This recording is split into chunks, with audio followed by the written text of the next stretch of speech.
कहानी की शुरुआत में हमें एक छोटी सी फैमिली को दिखाया जाता है। इस फैमिली में एक मॉम और दो डॉटर्स रहती थी। इनके फादर नहीं रहे थे। मॉम का नाम एलिस होता है और छोटी बेटी का नाम डोरिस और बड़ी बेटी का नाम लीना होता है। कुछ ही टाइम पहले इनके डैड की डेथ हुई है, इसीलिए ये तीनों ही उनके गम से बाहर नहीं निकल पा रहे हैं। और एलिस अपना घर चलाने के लिए एक स्पिरिट मीडियम यानी एक तंत्र मंत्र करने वाली का नाटक करती है, जो कि आत्माओं से बात करवा सकती है। और उसके इस बिजनेस में उसकी दोनों बच्चियां भी उसका साथ देती हैं। एक दिन एलिस अपने एक कस्टमर को उसकी बीवी से बात करवा रही होती है, मतलब वो नाटक कर रही होती है। तभी कुछ सवालों के जवाब देने के बाद लीना उन्हें डरा के भगा देती है। कस्टमर्स के जाने के बाद एलिस उन्हें समझाती है कि हमें किसी को डराना नहीं है। उसके बाद रात को लीना अपने दोस्तों के साथ पार्टी करने जाती है, जहाँ पे उन्हें एक ओइजा नाम का गेम मिलता है, जिसे खेलने के कुछ रूल्स थे, जैसे उसे अकेले नहीं खेलना, ग्रेव यार्ड में नहीं खेलना, और थर्ड रूल ये था कि इस गेम को खत्म करते वक्त गुड बाय जरूर कहना है। खैर, इस गेम को खेलते वक्त लीना ज्यादा शॉक नहीं हुई, क्योंकि उसे इस पूरे ड्रामा का पता था। तभी लीना की मॉम आ जाती है और लीना को अपने साथ ले जाती हैं। रास्ते में लीना अपनी मॉम को एक सजेशन देती है कि हमें भी ओइजा गेम लाना चाहिए, जो हमारे बिजनेस को आगे बढ़ा पाएगा। एलिस भी उसकी बात मान जाती है और सुबह होते ही एक ओइजा बोर्ड अपने साथ ले आती है। दोपहर में एलिस डोरिस को स्कूल से लेने जाती है। डोरिस को हमेशा कुछ स्कूल के बच्चे परेशान किया करते थे। खैर, डोरिस घर आ गई और घर आते ही उसने ओइजा गेम खेलने का डिसाइड किया।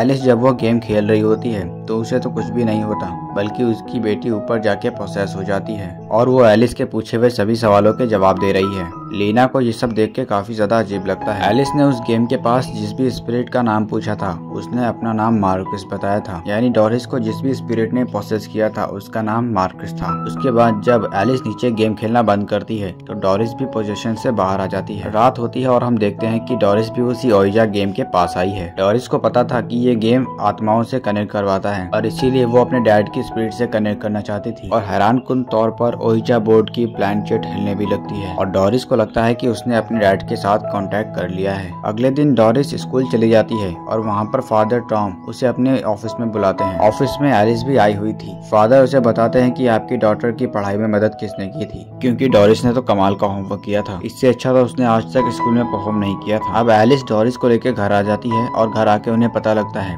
कि जल्द ही उनका घर सेल होने वाला है, क्योंकि अपने हस्बैंड रॉजर्स के मरने के बाद एलिस इस घर के टैक्सेस पे नहीं कर पा रही थी। एलिस और लीना काफी ज्यादा परेशान थी, लेकिन उधर डोरिस ओइजा बोर्ड के साथ खेल रही थी। ओइजा बोर्ड के जरिए डोरिस के डैड उसे एक बेसमेंट के बारे में बताते हैं, जिसके एक होल में काफी सारा पैसे रखे हुए थे। जो ये बात जानकर डोरिस हैरान होकर अपने मॉम को बताती है। उसके बाद एलिस भी वहाँ चेक करने जाती है और उसकी सारी बातें सच निकलती हैं। वहाँ पर काफी सारे पैसे रखे हुए थे। उसके बाद एलिस को लगने लगा था कि सच में डोरिस ने अपने डैड के साथ कांटेक्ट कर लिया है, इसीलिए अब तीनों ही ओइजा बोर्ड खेलने का डिसाइड करते हैं। एलिस उस स्पिरिट से ऐसे सवाल पूछती है जो कि उसे और सिर्फ रॉजर को पता थे, और सही जवाब मिलने पर उसे यकीन हो जाता है कि वो स्पिरिट रॉजर की ही है। अब एलिस डिसाइड करती है कि वो अपने क्लाइंट्स का इस ओइजा बोर्ड के जरिए और डोरिस के जरिए उनके प्यारों के साथ उनका कनेक्शन करवा सकती है। लेकिन लीना इन सब में उसका साथ देने से मना कर देती है। लेकिन एलिस ने इस बात को कंटिन्यू रखा और वो अपने क्लाइंट्स को डोरिस के जरिए उनके प्यारों की स्पिरिट से कनेक्ट करवाती रही। और इसी बिजनेस के चलते डोरिस ने स्कूल जाना भी छोड़ दिया था। कभी कभी ओइजा बोर्ड खेलते हुए डोरिस अजीब तरह से आवाजें भी निकालती थी। इन सब का बिजनेस तो काफी अच्छा चलने लगा था, लेकिन सबके दौरान डोरिस के गर्दन में काफी ज्यादा दर्द होने लगता है। इसीलिए वो प्लैनचेट ले जाकर उसमें से देखने लगती है, जहाँ से उसे पता लगता है कि उसके कंधे पर एक इविल स्पिरिट थी। उस खतरनाक इविल स्पिरिट को देख के डोरिस अचानक से डर जाती है और चिल्ला देती है, जिसके बाद वो खतरनाक स्पिरिट उसके अंदर चली गई। अब इविल स्पिरिट ने उसे प्रोसेस कर लिया था। प्रोसेस होने के बाद डोरिस काफी नॉर्मल हो गई और वो अपने बहन के पास जाकर उसके कान में कुछ विस्परिंग की, जिसके बाद लीना को भी डराने सपने आने लगे। अगले दिन डोरिस स्कूल में होती है और जैसे ही कुछ लड़के उस पर गुलेल मारने वाले होते हैं तो डोरिस अपनी पावर से उल्टा उन्हीं को नुकसान पहुंचा देती है। डोरिस घर आ जाती है और आज उसके घर पे लीना का बॉयफ्रेंड आया था। वो जब डोरिस से बातें करता है तो डोरिस आज काफी अजीब बातें करती है उसके साथ। वो उसे मरने के तरीके बता रही होती है और ये सब सुन के उस लड़के को काफी अजीब लगता है। लीना भी जब अपने रूम में आती है तो देखती है कि उसके डॉल के होठों को किसी ने सिल दिया था। ये देख के लीना को काफी गुस्सा आता है और उसे लगा था कि ये काम डोरिस का होगा, लेकिन डोरिस ने बताया कि नहीं, ये काम मैंने नहीं किया, ये काम डैड ने किया है, क्योंकि वो इस घर में सभी आने वाली आवाजों को बंद करना चाहते थे। ये सब सुन के लीना डर जाती है और वो एलिस के पास आती है और वो एलिस से कहती है कि डोरिस पागल हो रही है, आपको ये सब बंद करना होगा। रात में डोरिस ने कुछ नोट्स बनाए थे जो कि पॉलिश लैंग्वेज में थे। हालांकि इनके घर में किसी को भी पॉलिश लैंग्वेज नहीं आती। वो इन पेपर्स को लेके स्कूल में फादर के पास चली जाती है और इन्हें ट्रांसलेट करवाने को कहती है, क्योंकि उनके जान पहचान का कोई था जो कि पॉलिश लैंग्वेज जानता था। उन पेपर्स को ट्रांसलेट करवाने के बाद फादर इनके घर आते हैं। उसके बाद फादर एलिस के पास आते हैं और वो कहते हैं कि मुझे मेरी वाइफ से कनेक्ट करना है, क्योंकि मुझे उससे कुछ सवाल पूछने हैं। कुछ सवाल पूछने के बाद फादर उसे अपनी वाइफ का मिडिल नेम पूछते हैं, इस पर वो लिली बताती है। और इन सब के बाद फादर एलिस और लीना से अकेले में बात करने के लिए जाते हैं। फादर इन लोगों को बताते हैं कि अभी जो सेशन था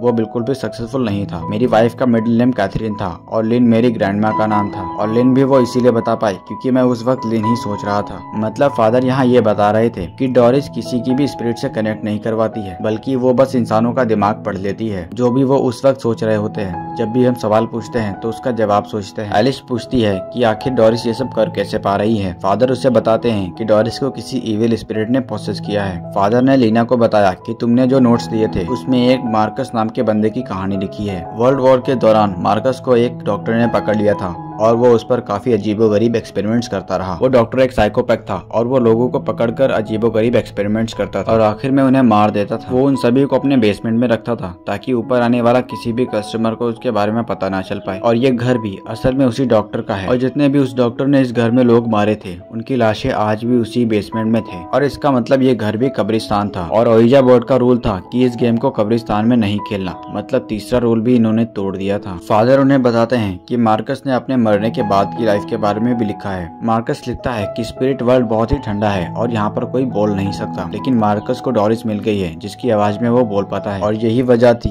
कि डोरिस एलिस के सवालों के सारे जवाब सही से दे पा रही थी, क्योंकि हमेशा से ही मार्कस उसी घर में रहा था और उस घर में होने वाली हर एक हरकत को वो जान रहा था। ऊपर हम डोरिस को देखते हैं जिसकी आंखें अब भयानक हो चुकी हैं। इतनी देर में दरवाजा नॉक होता है और दरवाजे पर वो लीना का बॉयफ्रेंड होता है। डोरिस उस लड़के को बेसमेंट में ले जाती है और बेसमेंट में उसे कुछ स्कल्स मिलते हैं जिन्हें देख के वो घबरा जाता है। और बैकग्राउंड में हम डोरिस को देखते हैं जो कि अजीबोगरीब तरीके से प्रोसेस हो रही थी और उसने अचानक से इस लड़के पर हमला कर दिया और उसे गला दबाकर मार डालती है। खैर इन सब के बाद फादर एलिस और लीना के साथ नीचे आते हैं और आते ही उस लड़के की बॉडी देखकर इनके होश उड़ जाते हैं। फादर को दीवारों में, मतलब उसी खड्डे में कई सारे इंसानों के स्कल्स दिखते हैं, इसीलिए फादर एलिस को उनका ओइजा बोर्ड तुरंत जला देने को कहते हैं और वो जला देती है। इन लोगों ने ओइजा बोर्ड जला तो दिया था, लेकिन कुछ ही देर बाद उन्हें सही सलामत वही ओइजा बोर्ड टेबल पर रखा हुआ दिखाई देता है। इन सब के दौरान ही इन्हें डोरिस कहीं भी नजर नहीं आ रही होती है। अभी फादर को दीवारों के उस पार से किसी की आवाज आ रही थी। इन्हें यहाँ पर एक हिडन टनल भी मिल गई जिसके अंदर एक और कमरा था। ये उसी साइकोपैथ पागल डॉक्टर की लैब थी जहाँ पर वो इंसानों पर एक्सपेरिमेंट्स किया करता था और यहीं पर डोरिस भी पोसेस होकर खड़ी हुई थी। यहाँ की स्पिरिट्स फादर को भी प्रोसेस कर लेती हैं और अब फादर खुद ही एलिस और लीना पर हमला कर देते हैं, जिनसे बचने के लिए ये दोनों वहाँ से भाग जाती हैं। दिखाया जाता है कि वो स्पिरिट फादर डॉम का दम घोट के उन्हें मार डालती है, जबकि प्रोसेस हुई डोरिस अपनी मॉम और बहन को मारने के लिए ऊपर आती है। डोरिस के हाथ उसकी मॉम लग जाती है जिन्हें वो बेहोश करके बेसमेंट में ले जाती है। यहाँ पर हमें दिखाया जाता है कि लीना के पास उसके डैड की सोल आई थी जो कि उसे उठा के उसके रूम में ले जाते हैं और ये सब कुछ ठीक करने का तरीका उसके डैड ने लीना को बताया था। और यहाँ उन्होंने लीना को बताया कि उसे उन सभी आवाजों को बंद करना होगा जो भी स्पिरिट वर्ल्ड से आ रही हैं। और क्योंकि ये सारी आवाजें डोरिस को मीडियम बनाकर आ रही थी, इसीलिए लीना को उसके होठ बिल्कुल अपने डॉल की तरह सीने थे। लीना सारी बात समझकर फौरन अपने मॉम को बचाने के लिए बेसमेंट में जाती है जहाँ पर डोरिस उन पर हमला करके उसे मारने ही वाली होती है। उसी वक्त लीना डोरिस के होठों को सिलने के लिए स्ट्रेचेस नीडल भी लेकर आई हुई थी। उसने पीछे से जाकर डोरिस पे हमला कर दिया, लेकिन पीछे से काफी सारी स्पिरिट्स उस पर हमला कर देती हैं। काफी सारे काले हाथ उसकी बॉडी पर दिखाए गए, लेकिन लीना डरी नहीं। उसने अपना काम जारी रखा और उसने आखिर में डोरिस के होठ उसी तरह से सिल दिए जिस तरह से उसके डैड ने उसके डॉल के सिले थे। और ऐसा करते ही डोरिस मारी गई। मरने के बाद डोरिस की सोल जाकर अपने डैड से मिलती है, लेकिन यहाँ हम देखते हैं कि लीना को भी किसी स्पिरिट ने प्रोसेस कर लिया था और प्रोसेस होने के बाद उसने अपनी मॉम को मार डाला। अपनी मॉम को मारने के बाद उससे होश आ गया और वो जोर जोर से चिल्लाने लगी, लेकिन उसकी मॉम मरने से पहले कहती है कि ये तुमने नहीं किया